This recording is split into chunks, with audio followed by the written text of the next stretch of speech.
I'm Sylvia Ong, 58, a recently retired software architect who thought I'd finally found the family connection I'd been missing.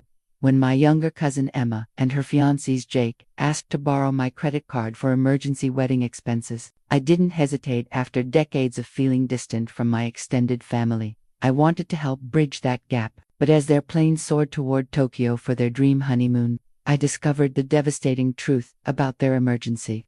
What happened next at 35,000 feet would expose not just their betrayal, but how they'd been systematically exploiting my generous nature and retirement savings. The credit card cancellation was just the beginning of a reckoning that would change all our lives forever. Before we jump back in, tell me where you're tuning in from, and if this story touches you, make sure you're subscribed because tomorrow, I've saved something extra special for you. If you've ever been taken advantage of by people you trusted, you'll want to hear how this story unfolds. Like this video for more stories of betrayal, boundaries, and finding your true worth. 6 months before that devastating discovery, I was living what I thought was the perfect retirement. The gold embossed card from my former colleagues at TechFlow Solutions still sat prominently on my mantelpiece. Congratulations on 35 years of excellence, Sylvia. It read, signed by dozens of teammates who'd become like family over the decades. I'd climbed from junior programmer to senior architect, weathering every tech boom and bust, every corporate restructuring, every late-night debugging session that had defined my career. My modest 2-bedroom condo in Fremont was paid off, my 401k was healthy, and my savings account reflected years of careful planning and minimal indulgence. While my colleagues had spent their bonuses on luxury cars and vacation homes, I'd invested wisely and lived simply. But retirement, I discovered, was quieter than I'd expected. The daily video calls with development teams, the satisfaction of solving complex technical problems, the camaraderie of shared deadlines, all of it was gone. I filled my days with yoga classes, gardening, and long walks around the neighborhood, but something was missing. The silence in my home felt heavier each evening. My family had always been small and scattered. My parents had passed away within 2 years of each other during my early 40s, and I'd been too focused on my career to maintain close relationships with my extended family. There had been holiday cards, occasional wedding invitations, and brief conversations at funerals, but nothing deeper. No Sunday dinners, no birthday parties, no shared memories being made. That's when Emma reached out. My cousin, the daughter of my father's younger brother, had found me on Facebook and sent a message that changed everything. Aunt Sylvia, she'd written, I know we haven't been close, but I'd love to reconnect. I'm getting married next year, and I realize how much I've missed having family in my life. The timing felt like fate. Here I was, newly retired and craving connection, and here was Emma, reaching across the years of distance with what seemed like genuine affection. Her message was warm, personal, and filled with details about her life that made me feel like she truly wanted to know me. She mentioned remembering my kindness at family gatherings when she was young, how I'd always had time to listen to her stories when other adults were too busy. I responded immediately, and within days, we were planning our first coffee date in over a decade. As I got ready that morning, I felt a flutter of excitement I hadn't experienced in months. Maybe this was what retirement was supposed to feel like, not an ending, but a beginning of something new and meaningful. The old family photo I'd dug out before meeting Emma told the story of our childhood distance better than any words could. There we were at Uncle David's backyard barbecue, maybe 15 years ago. Ma, barely in her teens, standing with her parents and siblings in hand-me-down clothes, while I stood separately with my parents, clearly uncomfortable in my pressed slacks and button-down shirt. Even then, the divide was obvious. Emma's family had always struggled financially. Uncle David worked construction when he could find jobs, and Aunt Linda cleaned houses to make ends meet. Their 3 was the youngest wore thrift store clothes and shared bedrooms in their cramped rental house. Meanwhile, my parents had steady jobs and owned their home, and I was already earning scholarships for my computer science degree. The family dynamics were complicated and painful. During those rare gatherings, I'd watch the aunts whisper among themselves, casting glances between Emma's family and mine. There were subtle comparisons, quiet judgments about choices and opportunities. Emma's mother would make sharp comments about some people having it easier, while my mother would respond with tight-lipped silence that spoke volumes. I remember one particular Christmas when Emma, maybe 8 years old, had admired my new computer. Her eyes lit up as I showed her some simple programming games I'd written. "Could you teach me?" she'd asked, and I'd started to explain basic coding concepts. But her mother quickly pulled her away, muttering something about not getting ideas above your station. That moment had stuck with me for years. I'd wanted to help, to bridge that gap, but the family politics made it impossible. As we all grew older, the distance only widened. I went to college, then straight into my career, while Emma's family continued to struggle.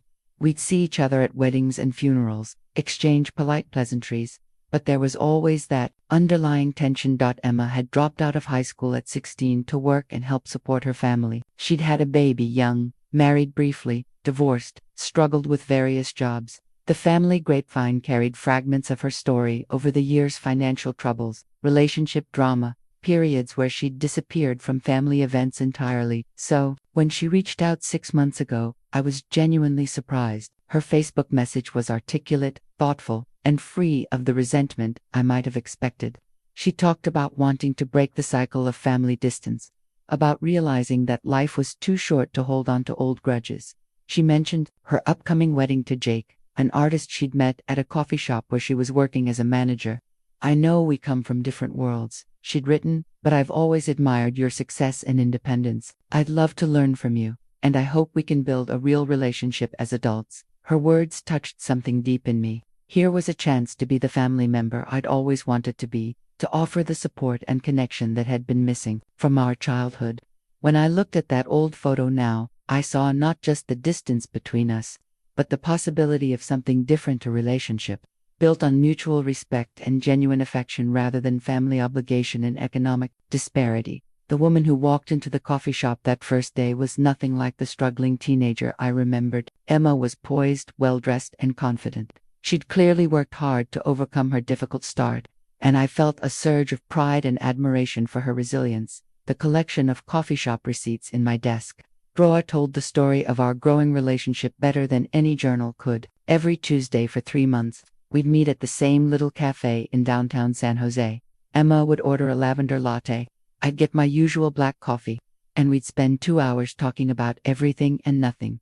She was genuinely interested in my career, asking thoughtful questions about the tech industry and my experiences as one of the few women in senior positions during the 80s and 90s. I found myself sharing stories I'd never told anyone about: the late nights debugging code, the satisfaction of solving impossible problems, the small victories that had built my career piece by piece. Emma shared her own struggles and triumphs. She talked about working multiple jobs to support her daughter from her first marriage, about going back to school to get her GED, about slowly building a life she could be proud of. Her stories were honest and vulnerable, and I found myself deeply moved by her resilience and determination.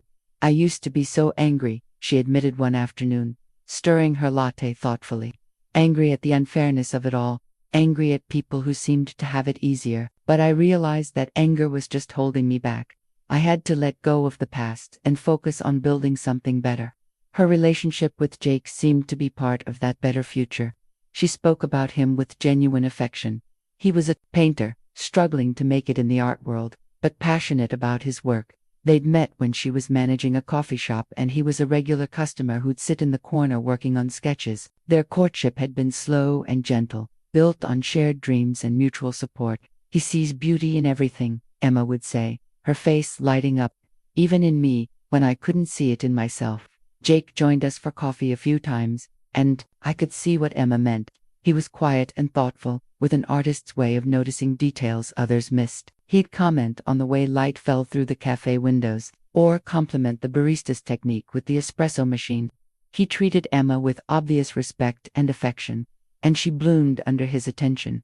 Our relationship extended beyond coffee dates. Emma would text me photos of sunset over the bay, or share articles about technology trends she thought I'd find interesting. We went shopping together, and I found myself buying her small gifts: a scarf that matched her eyes, a book I thought she'd enjoy. It felt natural and reciprocal when she'd bring me homemade cookies or a small plant from the farmer's market. The financial favors started small and seemed completely natural.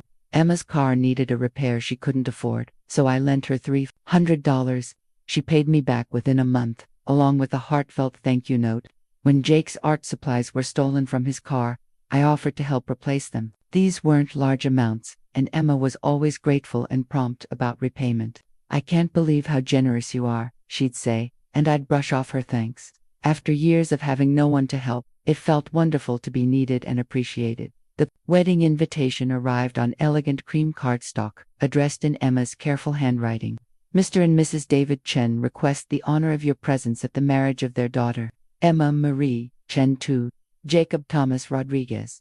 At the bottom, in Emma's handwriting, she'd added, "Aunt Sylvia, having you there would mean the world to me." I held that invitation for a long time, feeling a warmth I hadn't experienced in years. After decades of feeling like an outsider in my own family, I was finally being welcomed in. Emma had chosen me, specifically and intentionally, to be part of her most important day. The lonely retirement I'd been struggling with suddenly felt like an opportunity rather than an ending.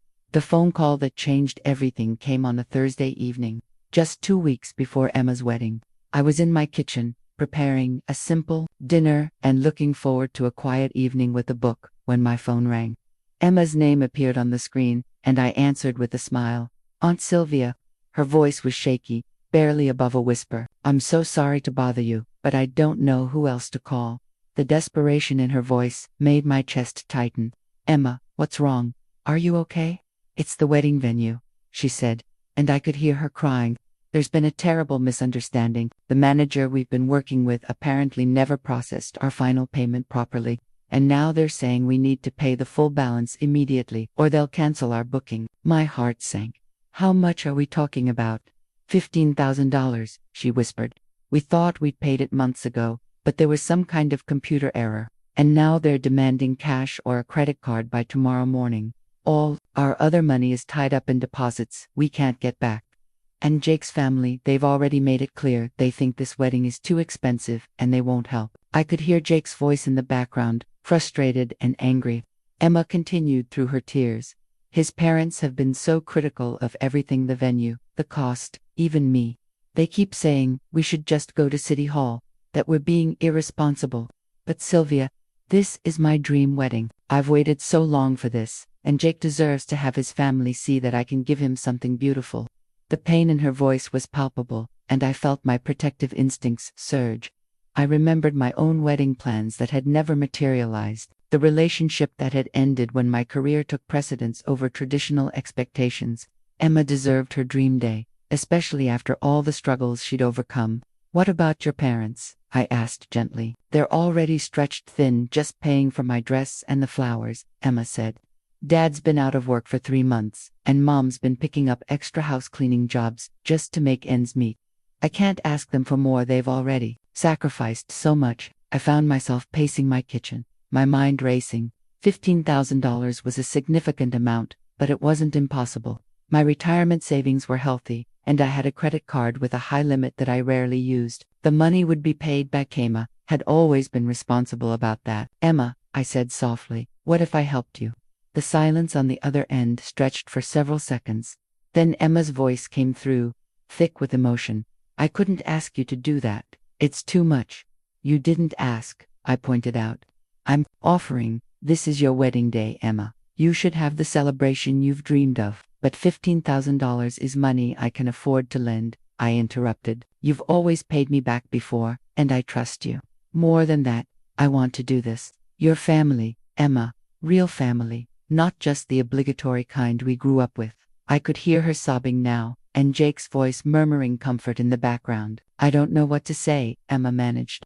"You're saving our entire wedding."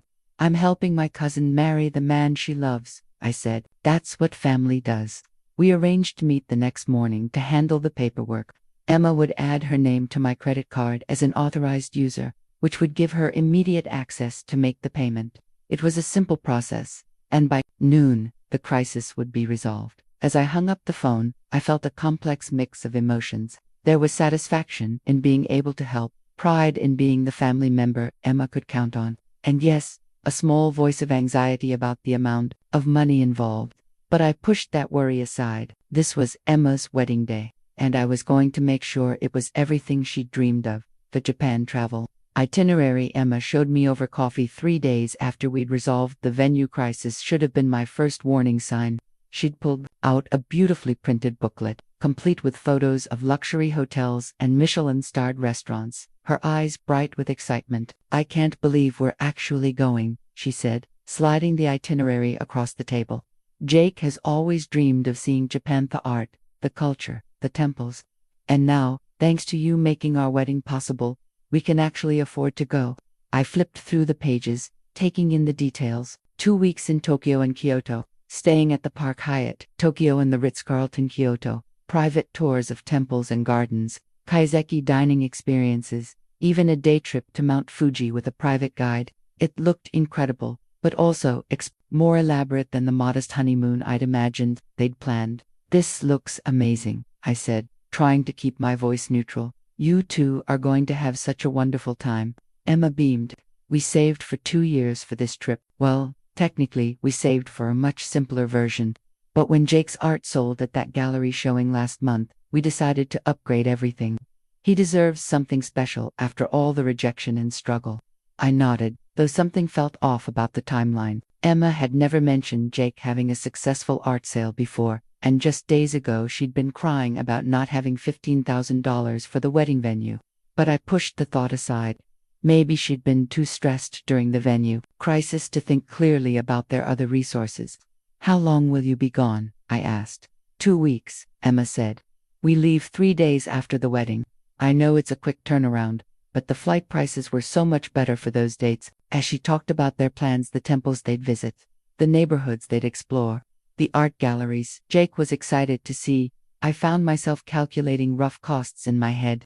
The hotels alone would be several $1,000s, and the private tours and upscale dining would add significantly to that total. Even with Jake's supposed art sale, it seemed like an ambitious budget for a couple who'd been struggling to pay their wedding venue. But Emma was so happy, so excited about this trip that represented a new beginning for them both. Her joy was infectious, and I found myself getting caught up in her enthusiasm. She showed me photos of the ryokan where they'd spend their last few nights, describing the traditional tatami rooms and private hot spring baths. "It's like a fairy tale," she said softly. "After everything we've been through, all the struggles and setbacks, this feels like proof that things really can get better." I smiled and squeezed her hand. "You deserve every bit of happiness, Emma. Both of you do." As we parted ways that afternoon, I felt a warm glow of satisfaction. I'd helped make Emma's wedding dreams come true, and now she and Jake were embarking on the honeymoon of a lifetime. It felt good to be the family member who could make things possible, who could help turn dreams into reality. The small voice of concern about the timeline and finances was icily silenced by Emma's obvious joy and gratitude. The credit card statement that shattered my world arrived 3 days after Emma and Jake departed for Tokyo. I'd been following my usual Monday morning routine: coffee, newspaper, and a review of my financial accounts, when I logged into my credit card portal, expecting to see the $15,000 venue charge Emma had mentioned. What I found instead made my coffee cup slip from my hands, shattering on the kitchen floor. $20,873. I stared at the screen, certain there had been some mistake. But as I scrolled through the itemized charges, each one felt like a physical blow. 2 first-class tickets to Tokyo, $8,000. Park Hyatt, Tokyo, premium suite, 14 nights, $12,000. Private car service from Narita Airport, $400. Dinner at Tsukiyabashijiro, $600. For 2 people. Charge after charge after charge. All from the past 3 days. All from Tokyo. My hands were shaking as I called the credit card company's customer service line. There had to be an explanation. Maybe Emma's card number had been stolen. Maybe someone had cloned her authorized user card. Maybe, "Ma'am, I'm showing all these charges were made with the authorized user card," the representative said after I'd explained the situation. "The card was used for hotel check-ins, restaurant meals, and shopping. These don't appear to be fraudulent transactions." "But this can't be right," I insisted. "My cousin said she needed the card for a wedding venue emergency. $15,000, not, whatever this is." There was a pause. "Ma'am, I'm not showing any charges to wedding venues. The $15,000 charge you mentioned, I don't see that here." The room seemed to tilt around me. "What do you mean there's no venue charge? I'm looking at the complete transaction history for the authorized user card." The first charge was 3 days ago at Japan Airlines for flight tickets. There are no wedding-related charges at all.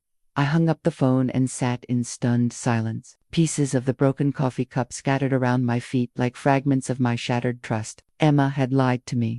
Not just a little white lie or an exaggeration, a complete, calculated deception. The venue emergency had never existed. I pulled up Emma's Facebook page with trembling fingers, and there it was. Photo after photo of their luxury Tokyo adventure. Emma in a silk kimono at their ryokan, raising a glass of champagne in their first-class airplane seats. Jake posing in front of the Tokyo skyline from their hotel room, which looked exactly like the premium suite photos from the Park Hyatt website. The captions made my stomach turn. Living our best life in Tokyo. And dreams really do come true. And so grateful for this amazing adventure. $28,000 of my retirement savings, spent on their amazing adventure.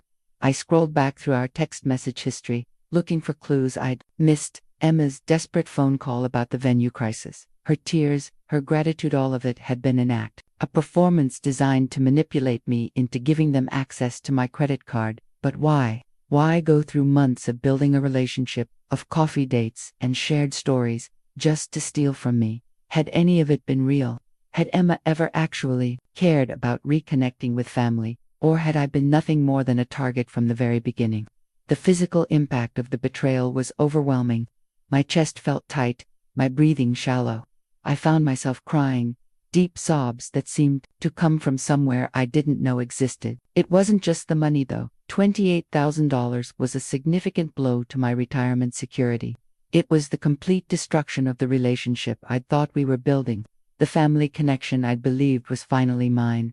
I'd been so lonely, so eager for family, that I'd ignored every red flag and walked willingly into their trap. As I sat on my kitchen floor, surrounded by broken ceramic and broken trust, I realized that Emma and Jake were still in Tokyo, still spending my money, still posting photos of their luxury vacation while I dealt with the devastating aftermath of their lies.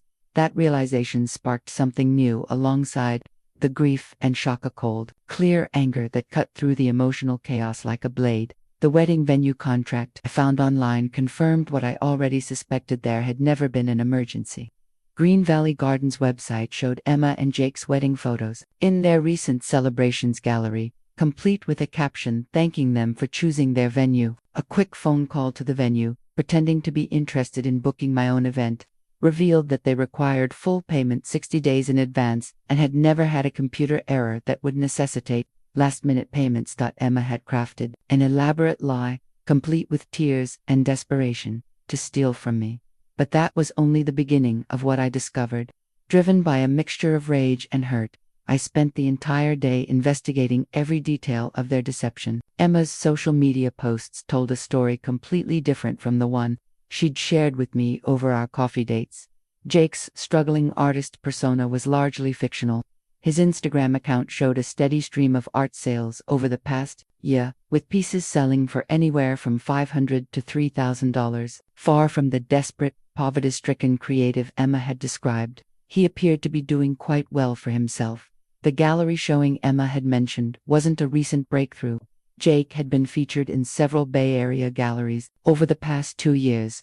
His bio on one gallery website described him as an emerging artist gaining recognition for his contemporary urban landscapes. This wasn't someone whose family was disappointed in his career choices. This was someone building a successful artistic practice. Even more damning were the text message screenshots I found buried in Emma's Twitter feed from months ago. Messages she'd apparently posted during some kind of argument with friends, then quickly deleted. But Google's cache had preserved them, and they revealed a conversation that made my blood run cold. On Sylvia is sulfur monoxide loaded, one message read. 35 years at tech companies and she lives like a monk. Never married, no kids, just sitting on all that retirement money. Another, Jake thinks I'm being too obvious, but she's lonely. AF keeps talking about wanting family connections. It's actually kind of sad. And the one that hit me like a physical blow, she's already given us like $2,000 in loans, and she doesn't even ask when we'll pay her back. This is going to be much easier than I thought. I screenshot every message, every post, every piece of evidence of their long-term deception. This wasn't a spontaneous crime of opportunity. They had been planning this for months, possibly from the very beginning of Emma's outreach to me. The timeline I reconstructed was devastating in its calculation. Emma's initial Facebook message hadn't been a genuine desire to reconnect, it had been reconnaissance. She'd spent months studying my social media posts, learning about my retirement, my financial stability, my loneliness, the coffee dates, the shared stories, the gradual building of trust. All of it had been a long con designed to position me as a willing victim. Even their choice of Japan for the honeymoon showed planning. They'd known that a luxury trip to Tokyo would be expensive enough to require a significant credit limit, but exotic enough that I wouldn't know the real costs or be able to easily verify their expenses. The art sale that supposedly funded their honeymoon upgrade had never happened. The struggling financial situation Emma had described was completely fabricated. They'd always intended to use my credit card for their entire luxury vacation. I found myself thinking back to moments in our relationship that I'd interpreted as genuine affectional interest in my career stories, her gratitude for small loans, her inclusion of me in wedding planning. Had any of it been real, or had every coffee date, every shared laugh, every moment of connection been part of their elaborate manipulation? The most painful discovery came when I looked up Emma's employment history. She'd told me she was managing a coffee shop, but her LinkedIn profile showed her working in customer service for a debt collection agency. The irony was bitter. She made her living convincing people to pay money they owed, while planning to steal from her own family member. Jake's online presence revealed someone far more sophisticated than the gentle, struggling artist Emma had described. His Facebook posts showed expensive meals, designer clothes, and a lifestyle that didn't match someone barely making ends meet through art sales. As evening fell and I sat surrounded by printed screenshots and notes, I realized I'd been targeted by professionals. This wasn't a desperate couple making a bad decision in a moment of need. This was a calculated fraud, executed by people who had made manipulation and theft their specialty. The family connection I'd yearned for had been nothing more than a facade, carefully constructed to make me feel valued and trusted, while they systematically planned to exploit my generosity and steal my retirement savings. The recorded customer service call that would change everything began at 8:47 a.m. on Tuesday morning. I'd spent a sleepless night oscillating between grief and rage. But by morning, the rage had crystallized into something colder and more determined.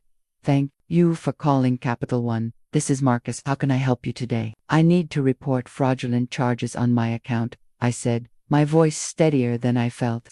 "Someone has been using my credit card without authorization." "I'm sorry to hear that, Mrs. Ong. Let me pull up your account. Can you tell me which specific charges you're disputing?" I read through the list methodically. The first-class flights, the luxury hotel, the expensive restaurants, the shopping sprees. $28,473 in unauthorized charges made over the past 4 days. "I see these charges here," Marcus said. "It shows they were made with an authorized user card. Do you want to dispute the authorized user status?" My heart was pounding, but my voice remained calm. "The authorized user obtained access to my card through fraud. They told me they needed it for a $15,000 emergency payment. But they've been using it for personal vacation expenses in Japan. They lied to gain access to my account." "I understand. In that case, we can block the authorized user card immediately and begin a fraud investigation." "Are you saying you want to report this as identity theft?" This was the moment of no return. Once I said yes, Emma and Jake's luxury vacation would come to a crashing halt. Their credit cards would be declined, their access to funds would disappear, and they'd be stranded in Tokyo with no way to pay for anything. For a brief moment, I wavered. They were family, however distant. Emma was my cousin, Uncle David's daughter. Was I really going to have them arrested in a foreign country over money? Then I thought about the months of manipulation, the calculated lies, the fake tears over a non-existent venue emergency. I thought about Emma's text messages calling me lonely AF and planning to exploit my isolation. I thought about my retirement savings, carefully accumulated over 35 years of work, being blown on their luxury vacation while they laughed at how easy it had been to fool me. "Yes," I said firmly. "I want to report this as fraud and identity theft." "Okay, Mrs. Ong. I'm canceling the authorized user card right now. It will be declined if they try to use it again. I'm also placing a fraud alert on your main account. We'll need you to come into a branch today to sign some paperwork and file a formal police report. What happens to them? I asked. If they're currently traveling and using the card for expenses, they'll find that it no longer works. They'll need to find alternative payment methods for any future charges. Our fraud department will investigate the charges and work with law enforcement if criminal charges are filed.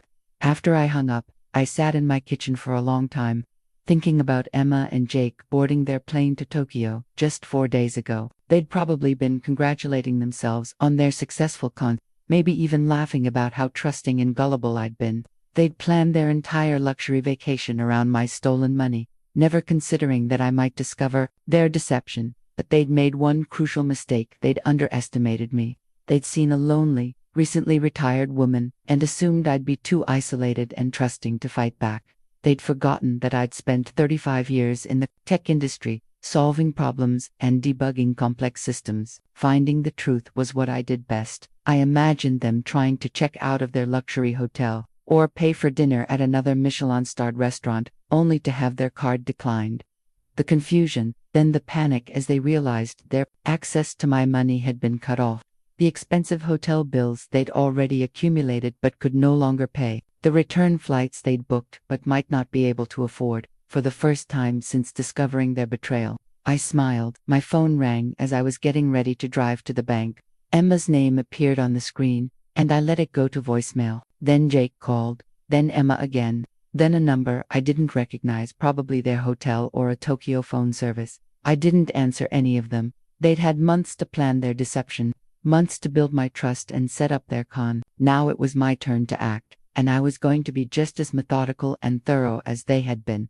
The difference was that I was fighting for justice, not planning to steal from family.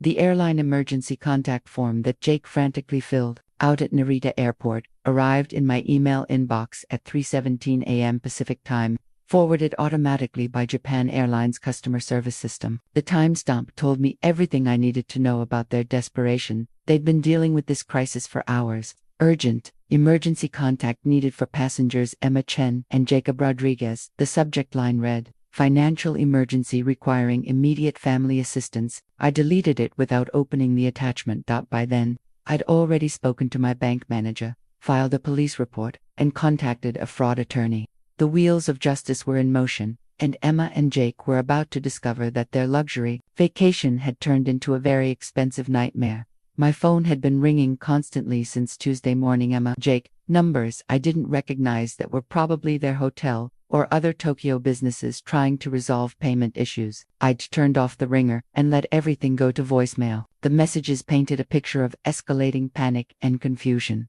Emma's first voicemail, left around midnight their time. "Aunt Sylvia, there's some kind of problem with the credit card. It was declined at dinner, but that doesn't make sense, because we were nowhere near the limit. Can you call me back? I'm sure it's just a bank error." Jake's message, an hour later. "Sylvia, this is Jake. We're having some kind of issue with payments here. Emma said you might know what's going on. We're at the Park Hyatt and they're saying our card isn't working. Please call us back as soon as you get this." Emma again, her voice tighter. "Sylvia, please pick up. Something is really wrong. The hotel is threatening to move us to a different room if we can't resolve the payment issue, and we can't reach anyone at the credit card company who speaks English. I don't understand what's happening." By their Wednesday morning, the messages had become increasingly frantic. Emma was crying in several of them, and Jake's voice had taken on an edge of anger mixed with desperation. "Sylvia, this isn't funny anymore," Jake said in one message. "We're stranded here. The hotel wants us to pay for what we've already used, plus a deposit for the rest of our stay, and we don't have that kind of cash. Emma keeps saying you'll fix this, but you're not answering your phone. What the hell is going on?" The most recent message had come from Emma, just an hour ago. "Aunt Sylvia, please, I'm begging you. Whatever happened with the card, we can figure it out when we get home. But right now we're in serious trouble. The hotel manager is talking about involving the police if we can't pay our bill. Jake's parents won't help. They're saying this is what we get for being irresponsible. We have nowhere else to turn. Please, please call me back." I found myself feeling an unexpected mix of satisfaction and guilt. The satisfaction was sharp. and clear they were finally experiencing consequences for their deception and theft. But the guilt nagged at me. They were family, however distantly, and they were in a foreign country dealing with what must be a terrifying situation. Then, I reminded myself of Emma's text messages about how loaded I was, how easy it would be to manipulate me. I thought about the months of calculated lies, the fake tears over the venue emergency, the complete fabrication of their financial struggles. They'd shown no mercy when they were planning to steal from me. Why should I show mercy now? The fraud investigator I'd spoken to had explained what would likely happen. Hotel bills in Japan were serious business, and failure to pay could result in detention by local authorities until the matter was resolved. Emma and Jake would probably be moved to a much cheaper accommodation while the hotel tried to recover their costs. They might be required to surrender their passports until payment arrangements were made. Their luxury vacation had become a bureaucratic nightmare, and they had no one to blame but themselves.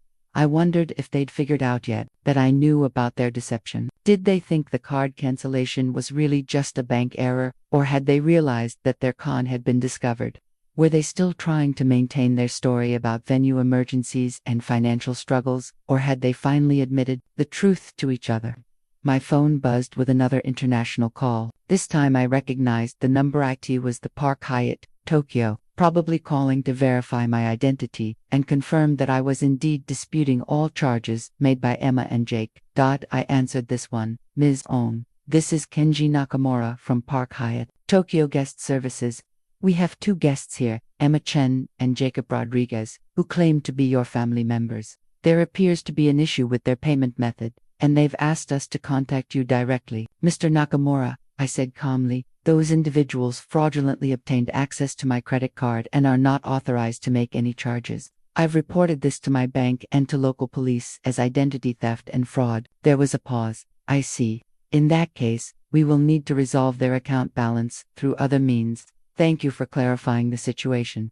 After I hung up, I realized that this conversation would be the end of Emma and Jake's luxury Tokyo experience. They'd probably be escorted from their premium suite within the hour, and their romantic honeymoon would become a crash course in international law and debt collection.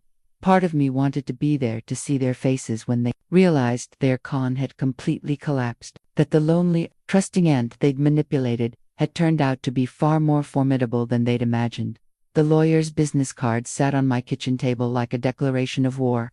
Margaret Chano, relation to Emma, despite the shared surname, specialized in elder financial abuse and fraud cases. Her Yelp reviews were filled with testimonials from clients who'd been scammed by family members, caregivers, and supposed friends. You have an excellent case, Margaret had told me during our phone consultation. The evidence you've gathered shows clear premeditation and a pattern of deception designed specifically to target your vulnerabilities. This isn't a gray area, it's textbook fraud. But having a strong legal case and dealing with the emotional aftermath were two different things entirely. By Thursday morning, my extended family had learned about the situation, and my phone was ringing with calls I definitely didn't want to take. Uncle David called first. Emma's father, his voice tight with a mixture of anger and embarrassment. Sylvia, Emma's mother, is beside herself. She keeps saying there has to be some misunderstanding. Emma wouldn't do something like this. Uncle David, I said carefully, I have documentation of everything. Text messages, social media posts, credit card statements. This wasn't a misunderstanding, was a deliberate fraud. But family doesn't call the police on family, he said, his voice breaking slightly. Can't we work this out between ourselves? Emma made a mistake, but destroying her life over it, she destroyed her own life when she decided to steal from me. I interrupted, surprised by the steel in my own voice. And it wasn't a mistake, Uncle David. This was planned for months. She targeted me specifically because she thought I was lonely and vulnerable. The conversation ended badly, with Uncle David accusing me of being vindictive and me realizing that even Emma's own father didn't understand the full scope of what his daughter had done. Aunt Linda called next, Emma's mother, and her approach was different but equally frustrating. She alternated between begging me to drop the charges and making subtle threats about how this would tear the family apart. You have enough money, Sylvia, she said at one point. Emma and Jake are young and just starting out. Can't you find it in your heart to forgive this one mistake? It's not one mistake, I said. It's months of calculated lies and manipulation. And it's not about the money. It's about the complete betrayal of trust. But Linda wasn't listening. Emma always looked up to you. She talked about you constantly after you two started spending time together. She really does love you, Sylvia. That hurt more than I expected. If she loved me, she wouldn't have spent months planning to steal from me while pretending to build a relationship. The most painful call came from my cousin Michael, Uncle David's eldest son and Emma's brother. I'd always liked Michael. He was steady, responsible, and had managed to build a good life despite his family's financial struggles. "Sylvia, I need you to know that I'm on your side," he said quietly. "Emma has been pulling cons like this for years. Smaller ones, usually. But this is just the latest in a long pattern. My parents refused to see it, but the rest of us aren't surprised." "What do you mean, years?" I asked. "Remember when Emma's daughter needed money for school supplies and Emma asked everyone in the family to contribute? Turns out the kid was living with her father full-time and going to a school that provided everything. Emma pocketed about $3,000 from various relatives." My stomach sank. "Why didn't anyone say anything?" "Because she's good at it," Michael said. "She finds people's soft spots and exploits them. With you, it was your retirement, loneliness, and desire for family connection. With others, it's been sick children, job losses, medical emergencies. Always something that makes you feel guilty for not helping." He paused, then continued. "Jake's not innocent either. This is what they do together. They run cons on family members and people who care about them. You just happened to be the biggest score they'd ever attempted." After I hung up with Michael, I sat in my kitchen feeling a complex mix of validation and horror. Validation because it confirmed that I hadn't been paranoid or vindictive. Mum and Jake really were career criminals who specialized in exploiting family relationships. Horror because I realized how many other people they'd probably victimized. Over the years, Margaret had warned me that family fraud cases were often complicated by this kind of pressure. "Family members will try to make you feel guilty for seeking justice," she'd said. "They'll tell you that forgiveness is more important than accountability, that you're destroying the family by holding criminals responsible for their actions. Don't let them manipulate you the same way the perpetrators did." As evening fell, I made a decision that felt both liberating and terrifying. I turned off my phone and poured myself a glass of wine. Tomorrow, I would continue building my legal case and preparing for whatever came next. But tonight, I was going to grieve not just for the money they'd stolen, but for the family relationships that had been revealed as shallow and conditional, and for the naive woman I'd been just a week ago, who still believed that loneliness could be cured by trusting the wrong people. The lawyer's card caught the light from my kitchen window, reminding me that I wasn't alone in this fight. I had professional advocates, documented evidence, and the law on my side. Emma and Jake had underestimated me once, and my family was underestimating me now. They were all about to learn that I was much stronger than anyone had given me credit for. The family group chat screenshots that arrived in my email Saturday morning exposed the ugly truth about family loyalty. My cousin Michael had forwarded them to me with a simple message: "You need to see what they're really saying about you." The group chat was called Family Updates and included most of my extended family on my father's side. I wasn't part of it. Apparently, I'd never been considered close enough family to be included in their regular communications. The conversation thread about my situation with Emma had been going on for 3 days. Uncle David, "Sylvia has completely lost her mind, calling the police on her own cousin over money. This is not how we handle family problems. Aunt Linda, Emma is devastated. She made one mistake and Sylvia is trying to ruin her entire life. Where's the forgiveness? Where's the family loyalty?" My cousin Sarah, Emma's sister, "I can't believe Aunt Sylvia would be so vindictive. Emma always said she was generous and kind, but this is just cruel." But then came the messages that revealed what some family members really thought about Emma's behavior. My cousin Jennifer: "Come on, Mom. This isn't Emma's first time pulling something like this. Remember the medical emergency she had 2 years ago that turned out to be plastic surgery? Michael, and the car accident that needed immediate repairs. Except her car was fine and she used the money for a vacation to Vegas. Jennifer, Emma, has been scamming family members for years. The only difference this time is that she picked someone who actually fought back. Uncle David, that's enough. Emma is going through a difficult time, and we need to support her, not air old grievances. Michael, Dad, she stole $30,000 from Aunt Sylvia. This isn't about old grievances, this is about criminal behavior. Aunt Linda, Michael, you're being dramatic. It was a misunderstanding that got out of hand. Jennifer, a misunderstanding. Mom, I've seen the evidence Sylvia collected. Emma and Jake planned this for months.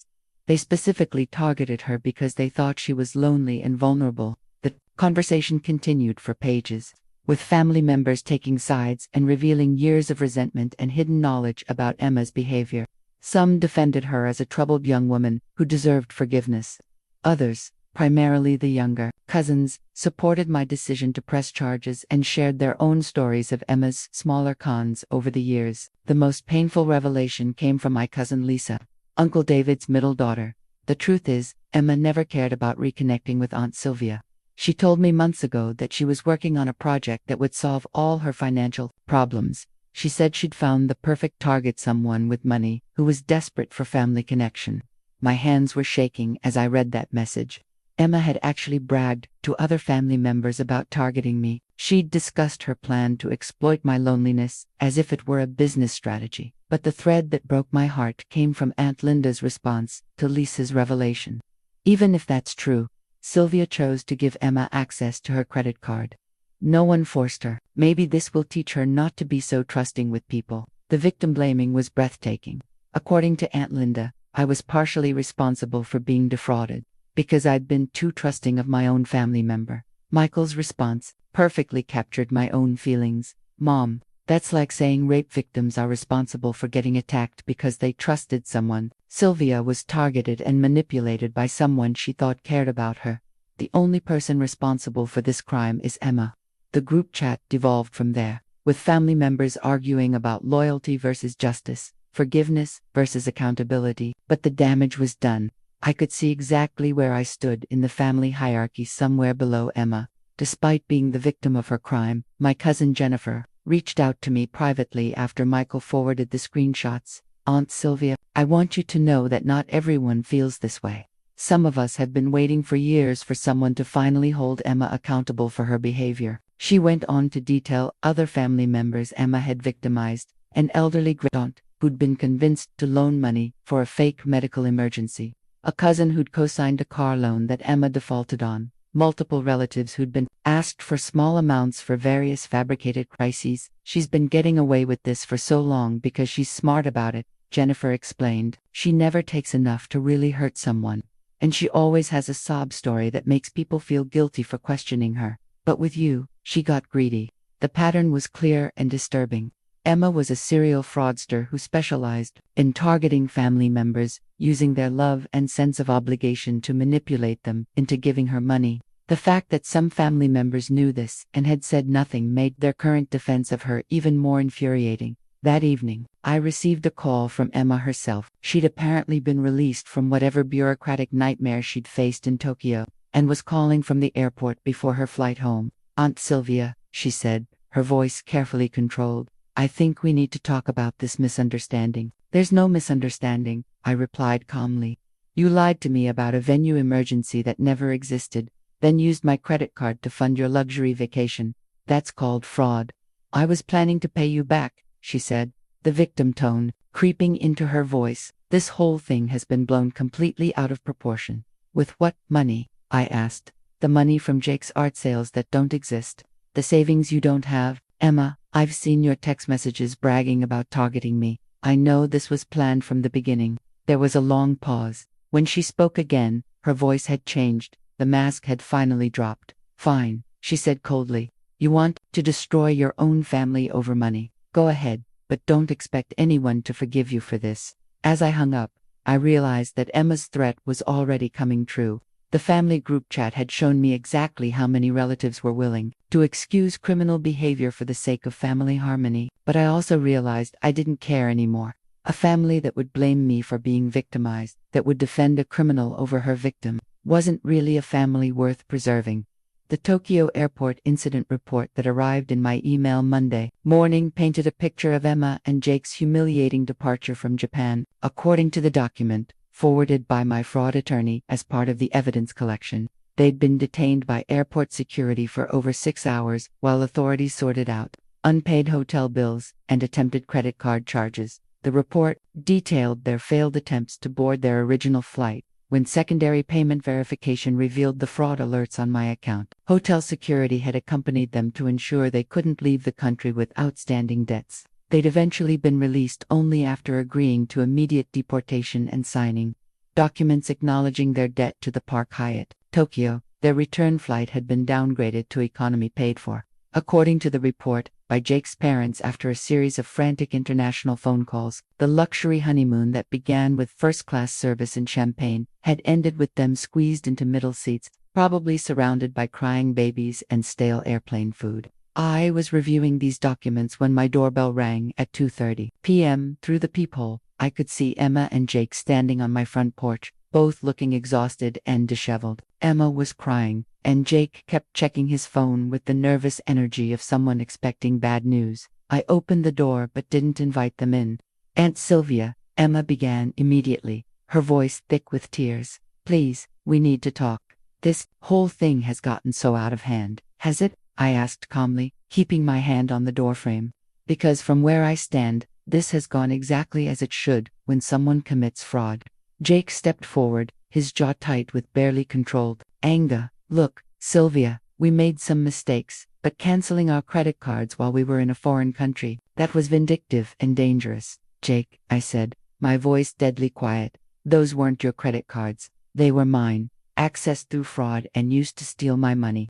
The dangerous thing was lying to me for months to gain my trust. Then, robbing me blind while pretending to be on your honeymoon." Emma's tears intensified. "But I was going to pay you back. I just needed time to figure out the finances. The venue really did cost more than we expected." "And stop," I interrupted. "I know there was no venue emergency. I called Green Valley Gardens. I saw your wedding photos on their website, posted 2 weeks before you claimed there was a payment crisis. Every word you told me was a lie." The look that passed between Emma and Jake confirmed what I already knew. They'd been caught, and they knew it.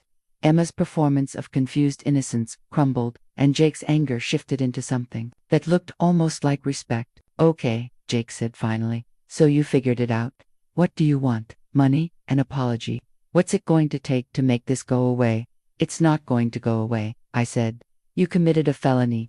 You stole nearly $30,000 from a family member after months of calculated manipulation. This isn't something that gets resolved with an apology and a payment plan." Emma's tears turned desperate. "Please, Aunt Sylvia, I'm begging you. If I get a criminal record, I'll lose my job. Jake's already been dropped by 2 galleries because of the bad publicity. We'll never recover from this." "You should have thought about that before you decided to make fraud your vacation funding strategy," I replied. Jake's composure finally snapped. "This is ridiculous. Families don't send each other to prison over money. You're going to destroy our lives over what? Some credit card charges? You're retired. You don't even need that money." "I need that money because it's mine," I said, my voice rising to match his. "I earned it over 35 years of work. I saved it for my retirement, my security, my future. What I don't need is family members who see my savings as their personal ATM." "But we're family," Emma wailed. "That's supposed to mean something." "It did mean something," I said, feeling the weight of that truth. "It meant I trusted you. It meant I opened my heart and my home to you. It meant I believed your stories and your tears and your promises. And you used all of that against me." I stepped back into my house, ready to close the door. Family means caring about each other's well-being, not targeting each other for financial exploitation. You two chose to be criminals instead of family. Now you get to live with the consequences. "Wait," Emma pushed forward, desperation making her voice shrill. "What if we pay you back? All of it, with interest? We could set up a payment plan, make monthly installments." "With what money?" I asked. "The money from Jake's fictional art sales. Your savings that don't exist." "Emma, I've done my research. I know you work for a debt collection agency, and I know Jake's art career is barely breaking even.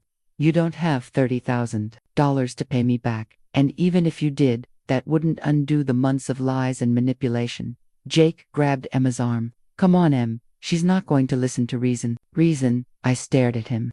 "You think there's a reasonable argument for defrauding your girlfriend's family member? You think I should just accept being robbed because you've decided you're entitled to my money?" As they turned to leave, Emma made one last attempt. "I really did care about you, Aunt Sylvia. The time we spent together, the conversations we had, that wasn't all fake. I looked at her for a long moment, remembering the woman who'd sat across from me in coffee shops, sharing stories and building what I'd thought was a genuine relationship. Maybe it wasn't all fake, I said quietly, but it was all calculated. You cared about me exactly as much as was necessary to steal from me. That's not family, Emma. That's predatory behavior. After they left, I sat in my living room for a long time, processing the encounter. There had been no genuine remorse, no real acknowledgement of the harm they'd caused. Emma's tears were for herself and her consequences, not for me and my betrayal. Jake's anger was at being caught, not at his own criminal behavior. They'd shown up at my door expecting me to be the same lonely, trusting woman they'd manipulated months earlier. They'd expected guilt and family obligation to override my sense of justice and self-respect. Instead, they'd found someone who'd learned to value herself more than the approval of people who saw her only as a target. The fraud report filing at the Santa Clara County District Attorney's Office felt like crossing a point of no return. Margaret sat beside me as I signed document after document, each one moving Emma and Jake closer to formal criminal charges. Your case is unusually strong, Assistant District Attorney James Liu explained as he reviewed my evidence. The premeditation is clear, the financial damage is substantial, and the targeting of an elderly family member elevates this to felony elder abuse charges. I'm not elderly, I protested, though at 58 I supposed I was getting close. Under California law, anyone over 55 who's targeted for financial fraud by someone they trust can be classified as elder abuse, he explained. The enhanced penalties reflect society's recognition that these crimes cause particular psychological harm beyond the financial damage. The charges they were preparing were sobering: felony fraud, identity theft, elder abuse, and conspiracy. If convicted on all counts, Emma and Jake could face up to 6 years in prison and full restitution of my losses. But building the legal case meant reliving every detail of their deception. I spent hours with investigators, walking through the timeline of Emma's outreach, our developing relationship, and the elaborate lies that led to their access to my credit card. Each conversation felt like picking at a healing wound. The psychological evaluation that Margaret had recommended was particularly difficult. Dr. Patricia Wong, a specialist in financial abuse trauma, helped me understand why I'd been such an effective target. Perpetrators like Emma and Jake are sophisticated in their victim selection, she explained. They identified multiple vulnerability factors: your recent retirement transition, your social isolation, your desire for family connection, and your financial stability. The months-long relationship building wasn't just manipulation. It was psychological grooming designed to bypass your natural defenses. Her assessment helped me understand that my trust hadn't been naive, it had been systematically exploited by people who specialized in this type of crime. Meanwhile, the family pressure intensified. Uncle David hired a lawyer and began making threats about civil litigation if I didn't drop the charges. Aunt Linda started a whisper campaign among extended family, claiming I was vindictive and money-obsessed. Even some family members who'd initially supported me began suggesting that maybe criminal charges were going too far. The breaking point came when my cousin Sarah, Emma's sister, cornered me at the grocery store. "You're destroying our entire family over money," she hissed, blocking my path between the cereal and coffee aisles. "Emma made a mistake, but she's learned her lesson. Enough is enough." "A mistake?" I stared at her. "Sarah, your sister spent months planning to defraud me. She studied my social media, built a fake relationship with me, and constructed elaborate lies to steal my retirement savings. That's not a mistake, that's a criminal enterprise." "She's my sister," Sarah said, as if that explained everything. "And I'm your cousin," I replied. But apparently family loyalty only flows in one direction. That evening, Margaret called with an update that changed everything. "Emma and Jake have been arrested," she said. "They're being held on $50,000 bail each." The DA's office moved faster than expected because they tried to open a credit card using your personal information. "They what?" "After their conversation with you yesterday, they apparently decided to double down instead of accepting responsibility. They used information they'd gathered during your relationship to attempt opening new credit accounts in your name. Bank security flagged it immediately because of the existing fraud alerts." I sat down heavily. Even after being caught, even after facing criminal charges, they'd tried to steal from me again. This actually strengthens your case significantly, Margaret continued. It shows ongoing criminal intent and a pattern of behavior. The DA is now adding additional identity theft charges. The news should have made me feel vindicated, but instead I felt exhausted. Emma and Jake weren't just criminals, they were compulsive criminals who couldn't stop themselves even when facing serious consequences. The unexpected support came from my former colleagues at TechFlow Solutions. When word of the fraud reached my old workplace, one of my former teammates had seen the arrest records online. I received a flood of messages offering emotional and practical support. "We always knew you were tough," my former manager wrote, "but watching you handle this situation proves you're even stronger than we realized. Don't let anyone make you feel guilty for seeking justice." A group of my former female colleagues organized what they called a solidarity dinner, sharing their own stories of financial exploitation and family betrayal. I learned I wasn't alone. In my experience, several of them had dealt with similar situations involving relatives, partners, or caregivers who'd stolen from them. "The hardest part isn't the money," one colleague told me. "It's realizing that someone you trusted saw you as nothing more than a source of income." But the most meaningful support came from an unexpected source. My cousin Michael called to tell me that he and several other family members had started their own group chat, one that excluded the relatives who were defending Emma. "We call it Team Sylvia," he said with a laugh, "and we want you to know that not everyone thinks you're the villain in this story. Some of us think you're a hero for finally holding Emma accountable."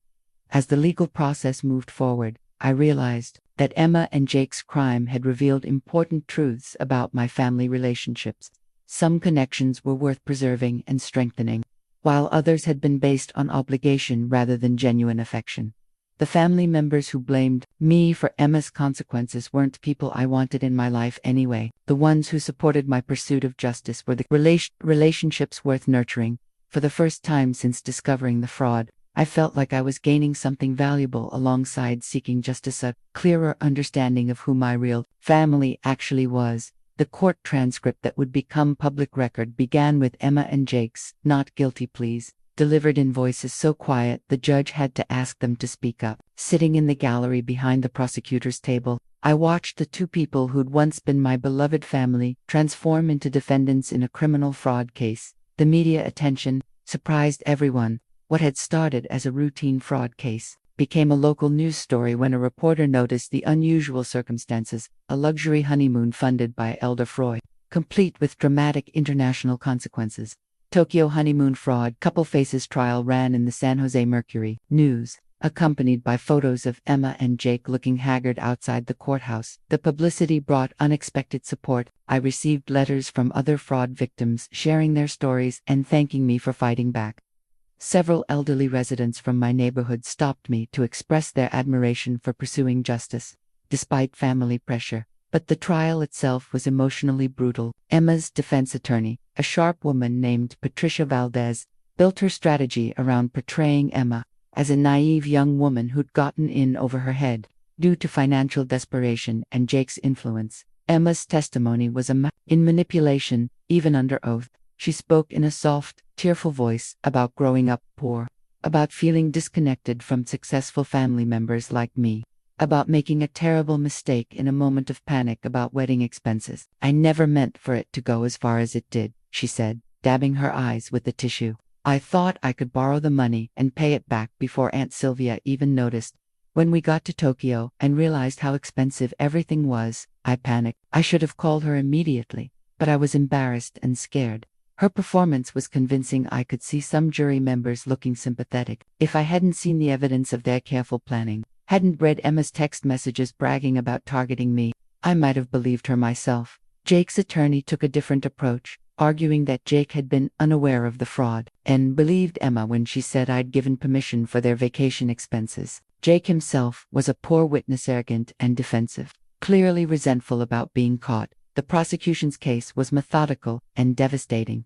Ada Liu presented the evidence chronologically, showing the jury how Emma had researched my background, cultivated our relationship, and constructed the elaborate venue emergency story. The text message screenshots were particularly damning, especially Emma's messages about how easy it would be to manipulate me. My own testimony was the emotional centerpiece of the trial. Ada Liu had prepared me carefully, but nothing could have readied me for the experience of describing my loneliness and vulnerability to a room full of strangers while Emma sat just 20 feet away. The defendant didn't just steal my money, I said, looking directly at the jury. She stole months of my life by pretending to build a relationship with me. She studied my loneliness and used it against me. She made me feel like I finally had the family connection I'd been missing, then revealed it was all a lie designed to rob me. Emma's attorney objected to my characterization as emotional manipulation beyond the scope of the charges, but the judge allowed my statement to stand. The most powerful moment came when Ada Lu played a recording of Emma's phone call requesting access to my credit card. The court had obtained it from my phone company as part of the evidence collection, and hearing Emma's fake tears and desperate pleas played back in open court was devastating. You could hear the calculated manipulation in every word, the way she'd built to the emotional crescendo, the strategic mentions of Jake's family disappointment, the careful emphasis on this being their dream wedding that I could make possible. When the recording ended, the courtroom was silent. Several jury members were looking at Emma with expressions of disgust. Emma's character witnesses were a disaster. Her mother's testimony revealed more about the family's enabling behavior than their love for Emma.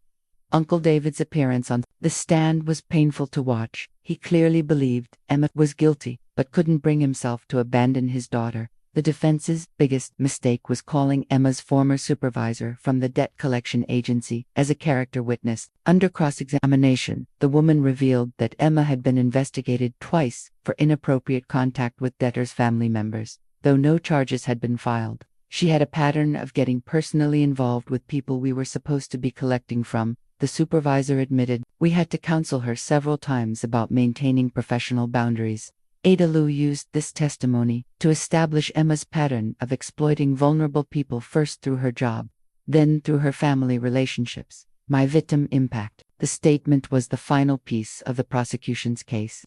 I'd worked on it for weeks with Dr. Wong's help, trying to articulate the full scope of Emma and Jake's crime. Your Honor, the financial theft was significant, but the psychological damage has been far worse. I began. The defendants didn't just steal my retirement savings, they stole my ability to trust family, to believe in genuine human connection, to feel secure in my own judgment. I described the months of loneliness they'd exploited, the careful way they'd built my trust, and the devastating impact of discovering their betrayal.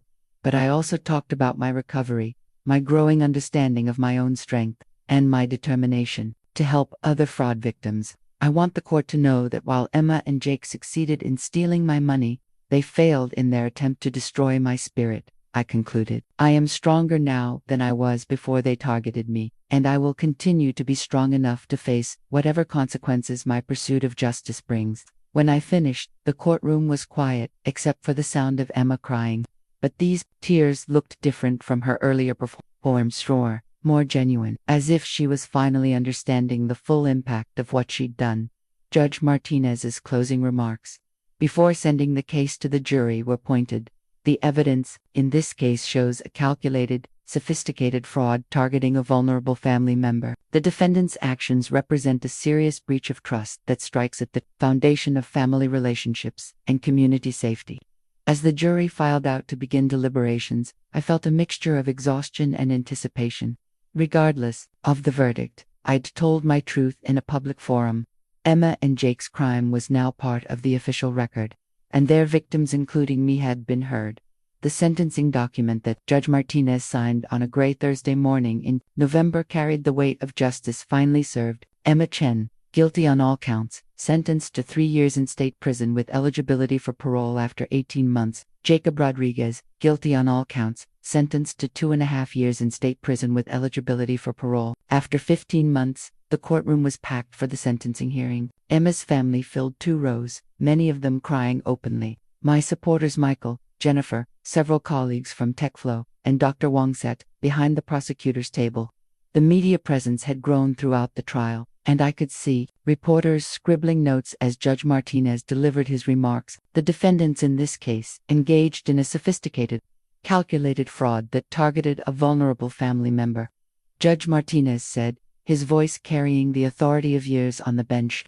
The evidence shows months of premeditation, deliberate manipulation of the victims' emotional vulnerabilities, and a complete lack of remorse until facing the consequences of their actions. He paused, looking directly at Emma and Jake. Elder financial abuse strikes at the foundation of family trust and community safety. When family members exploit the love and trust of their relatives for financial gain, they damage not just their victims but the fabric of familial relationships that hold our society together. The restitution order was comprehensive: full repayment of the $28,473 in fraudulent charges, plus interest and court costs, totaling $32,847. The defendants had 5 years after their release to pay the full amount, with monthly payments beginning immediately upon their peril. Emma's reaction to the sentencing was dramatic and, I suspected, calculated for the judge's sympathy. She collapsed into sobs, clinging to her attorney's arm as if she couldn't remain standing.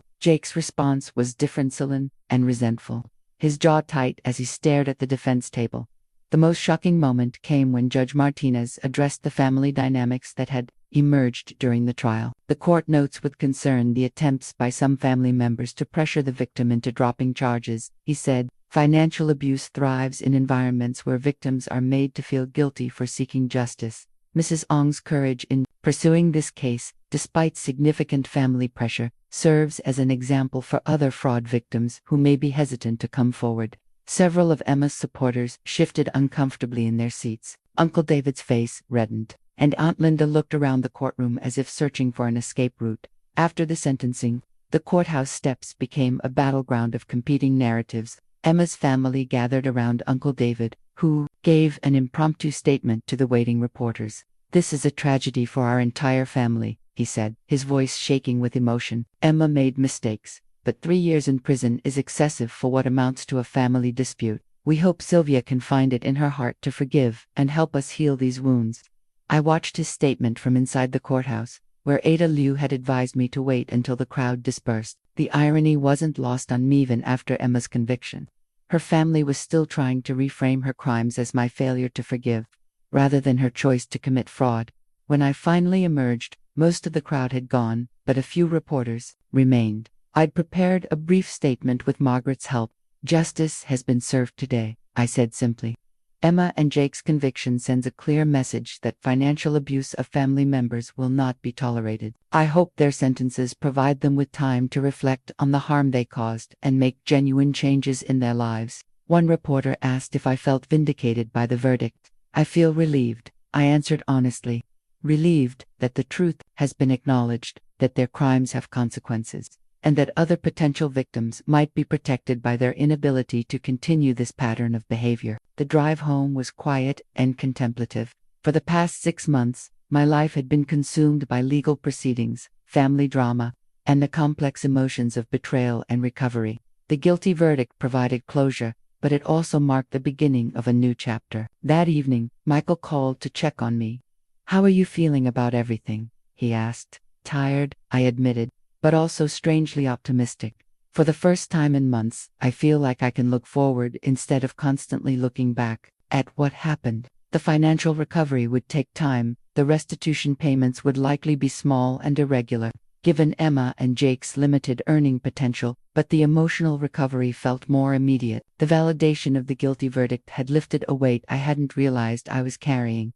The family members who'd supported Emma throughout the trial would probably never forgive me for pursuing criminal charges. But I'd learned that their forgiveness wasn't something I needed anymore. The relationships worth preserving were with people who understood that love doesn't require accepting abuse, and that family loyalty shouldn't protect criminals from consequences. As I prepared for bed that night, I looked at the sentencing document one more time. 3 years might seem harsh to some people, but it represented something important: to recognition that Emma and Jake's crimes had real victims, who deserved real justice.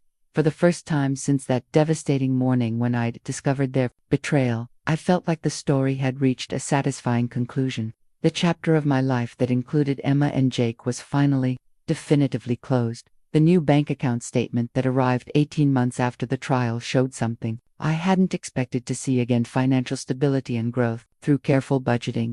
The monthly restitution payments Emma and Jake had been making since their parole, and a modest return to consulting work. I'd not only recovered from their theft but built my savings beyond where they'd been before. The The numbers told a story of resilience, but they didn't capture the more important transformation that had taken place in my life. Therapy with Dr. Wong had become a cornerstone of my recovery. Our weekly sessions had evolved from trauma processing to personal growth, helping me understand not just how I'd been victimized, but how I could build healthier relationships going forward. You've developed a much more sophisticated understanding of trust, Dr. Wong observed during one of our recent sessions. Before Emma, you saw trust as binary: you trusted someone completely or you didn't trust them at all. Now you understand that trust can be graduated, earned over time, and maintained through consistent behavior. She was right. The relationships I'd built since the trial were different from my pre-Emma connections, deeper, more authentic, but also more carefully constructed. I'd learned to listen to my instincts, to ask questions when things didn't add up, and to value consistency over grand gestures. The most surprising friendship had developed with Margaret, my fraud attorney. What began as a professional relationship had evolved into genuine companionship. We met monthly for coffee at the same cafe where Emma and I had built our fake relationship, though I'd reclaimed that space as my own. "You've become one of my favorite success stories," Margaret told me over lattes one Tuesday morning. "Not just because you won your case, but because of how you've rebuilt your life afterward." Other meaningful connections had emerged from unexpected places. The support group for financial abuse survivors that I'd joined during the trial had become a source of both comfort and purpose. Listening to other people's stories helped me understand that Emma and Jake's targeting of me was simply what predators do. "They look for people who have something they want," explained Patricia, a woman whose son had stolen her inheritance through forged documents. "The kindness and trust they exploit aren't weaknesses. They're exactly the qualities that make us good people. The problem isn't with us, it's with them." My relationship with my family had settled into a new equilibrium. The relatives who'd defended Emma maintained their distance, which I'd come to see as a blessing rather than a loss. Uncle David and Aunt Linda sent stilted holiday cards but made no effort at real communication. Emma's siblings had chosen sides, and I was generally not the side they'd chosen. But the family members who'd supported me during the trial had become closer than we'd ever been before. Michael visited regularly, and our conversations had evolved beyond surface-level family updates to genuine discussions about life, goals, and personal growth. "You know what's funny?" he said during one of his visits. "Before all this happened, with Emma, I always thought of you as the successful but distant cousin. Now I realize you're probably the strongest person in our family." Jennifer had become a regular hiking companion, and our weekend walks through the foothills provided both exercise and emotional support. She'd shared her own struggles with family boundary setting, and we'd developed a friendship based on mutual respect rather than obligation. The consulting work I'd taken on was both financially helpful and personally satisfying. Several tech startups had hired me to review their security protocols and data protection systems, work that drew on all my years of experience while giving me a sense of purpose and contribution. But the most meaningful new chapter had emerged from the trial's aftermath. Ada Liu had introduced me to the victim advocacy coordinator for Santa Clara County, who'd asked if I'd be interested in speaking to other elder fraud victims about my experience. "Your case was unusual because you fought back so effectively," she'd explained.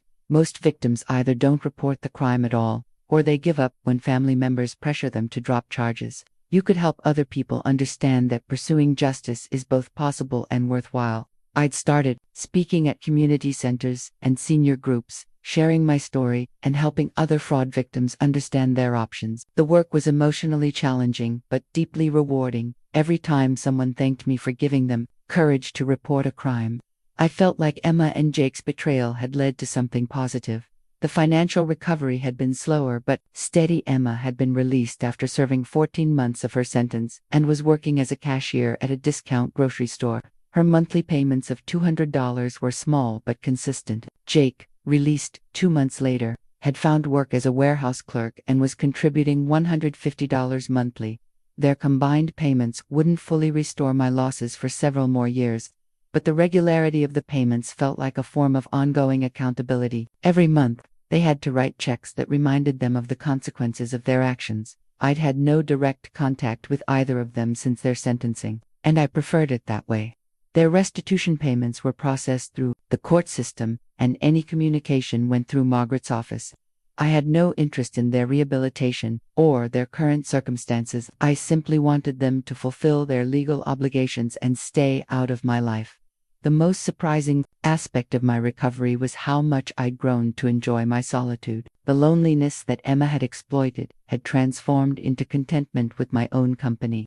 I'd learned to distinguish between being alone and being lonely, and most of the time, I genuinely enjoyed the peace and autonomy of my life.